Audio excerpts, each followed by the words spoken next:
Up until just several hours ago, I had absolutely no idea. This is what I talk about when I talk about you learn something new every day. Of course, I'm learning all sorts of new things because I choose to not be an ostrich with my head in the sand, and I subscribe to John Rappaport, Mike Adams, and Alex Jones.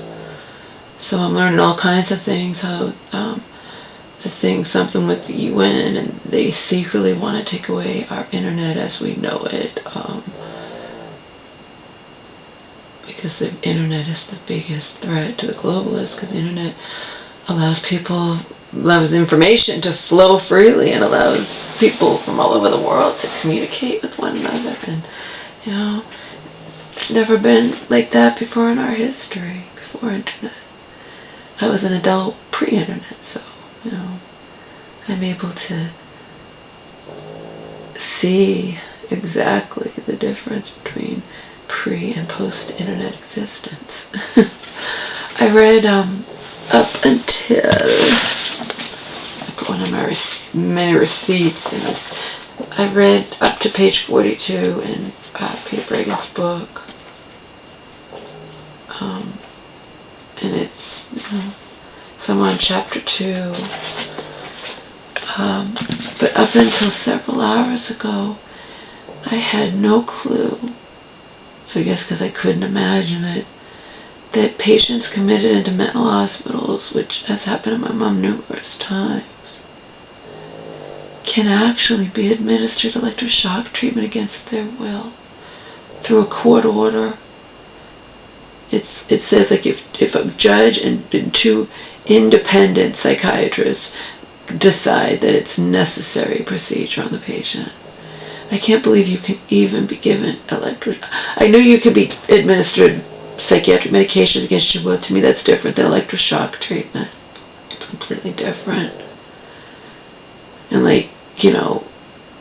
people who are against electroshock treatment will say it's how dare the psychiatrists, the judges, the courts don't have a right to decide the value of a person's memories. Because basically, there's a very high probability that you do lose, they have, this is what the opponents of it say, that other people have no right to decide the value of a person's life and memory and whatnot in favor of supposedly curing that person's depression or etc., and I agree. I understand if people want to go voluntarily. To my mom had a friend who went voluntarily. He wanted to get out of electroshock treatments, but somebody given it against their will. I thought that went out a long time ago, and apparently it has not. And I got upset. I just was researching, and I'm like, holy shit. I took the time to research. I'm like, oh my God. Somebody committed involuntarily against his will into a mental institution can also be administered electroshock treatment against his will. If other human beings on this planet who are professionals, in quotations, deem it necessary. It's as if no other options have been exhausted or whatnot.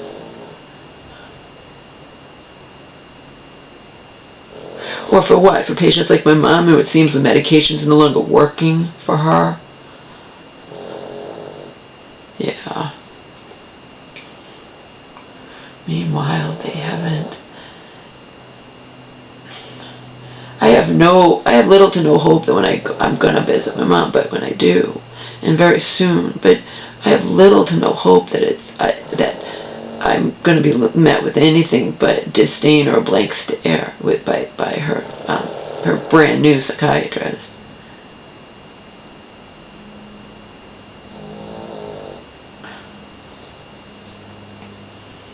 But I'm still going to make sure that they know her, the time frame, they know the history, they know what,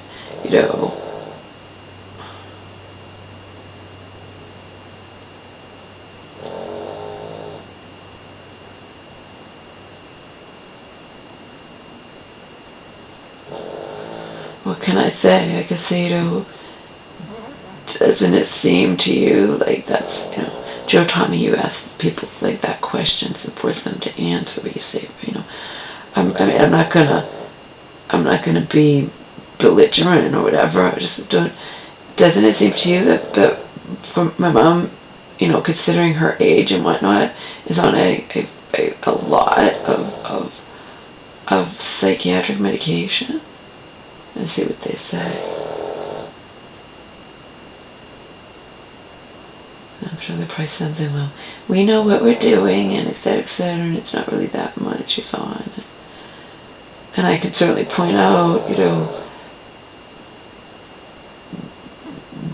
Dr. X in the other hospital, you know,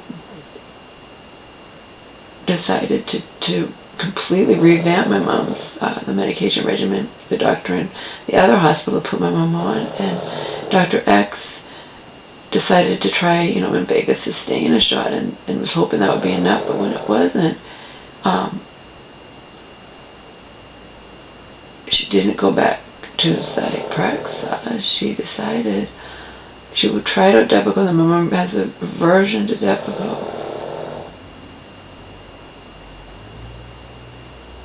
I told them at this hospital already, but I just left a message with the nurse, like she is not to be given lithium for this reason or Seroquel, valid reasons. And I told my mom, I told them that, and she's like, well, did you say Depakote? I'm like, no, I did not say Depakote, Mom. I only said the ones that put your life in danger. The lithium most definitely put your life in danger, and they need to know, because again, they don't know that she didn't just take too much. It wasn't that. She was fine in the hospital. All these little things matter. She became toxic within, right away, the minute she was out of that hospital, and it was on her prescribed dosage that, you know, she became toxic. On a prescribed dosage of lithium. It's the only thing that I can think of. Not that she's allergic to lithium, but that she was on too high of a dose because she eats and drinks differently in a hospital setting than she does at home. It's the only thing I can think of why that would happen, because when she wound up in that hospital again, as her former doctor, you know, sarcastically pointed out, you were fine in the hospital. Yeah, she was, you're right. But whatever, it's down that she's lithium toxic, which it should be. And then, years ago, the Seroquel thing, she'd spent months at that horrible hospital that betrayed, where the people there, the staff betrayed her HIPAA rights by giving her personal information, which they had no right to do, to the elderly folks. So, as some of you know that story. Anyway, I found out after that she got out, and within a few days asked to be sent back to the regular hospital, and then wound up in another mental hospital, but only for a few weeks, only 3 weeks.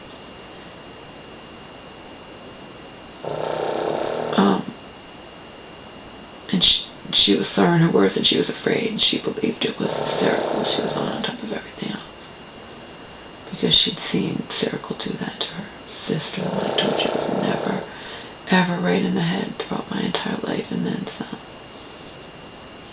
As far as I know, it spanned back before I was born, I think.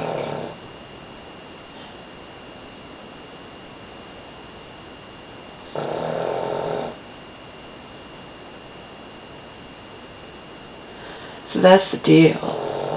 I'm not gonna visit my mom and with any hopes in my heart that I'm gonna convince professionals to listen to me, but I have a right to express my concerns, especially, you know, now that my mother, my completely competent mother, deemed me worthy of being her healthcare proxy. She wanted it for a long time anyway. She just didn't want to make waves or confront Auntie about it.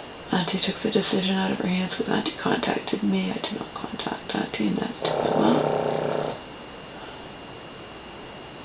And said it should be me. And also, again, Auntie is really, really busy. Whereas, I mean, as we all know, I really have very little of a life. So, I can focus a lot of energy and time into, in quotation, saving my mother if the the case if it's warranted, you know, if it's necessary.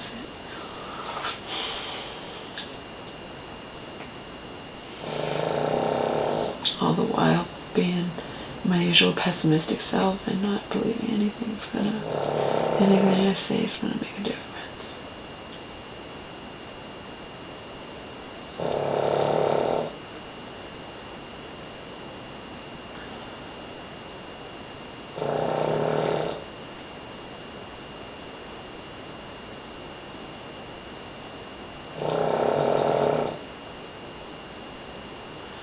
I just woke up.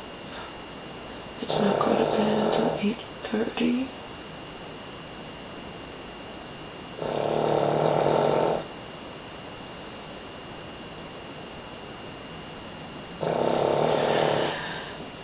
I intend to both have Omar quickly examined. It's considered like a mini recheck. He's had to do it before with his corneal ulcer, so it won't cost me much for my peace of mind, because I don't want to wait the 7 to 10 days if I feel like his eye's not red, it's not swollen, but I have instructions to watch out for squinting, and he has been squinting, and as you know, he paused at that piece of shit plastic thing. That's fine for less.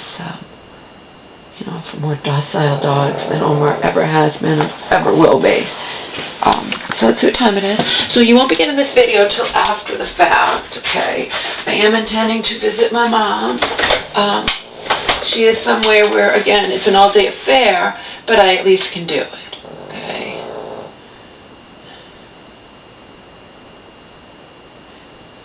And I made that happen, too, because I was hands-on, and I'm the healthcare proxy now, and I stress the fact that I'm my mom's advocate and, in the family, and I need to be able to reach her and not just be forced to converse with her, whoever is assigned to her case, social worker and doctor, when she's in these mental hospitals.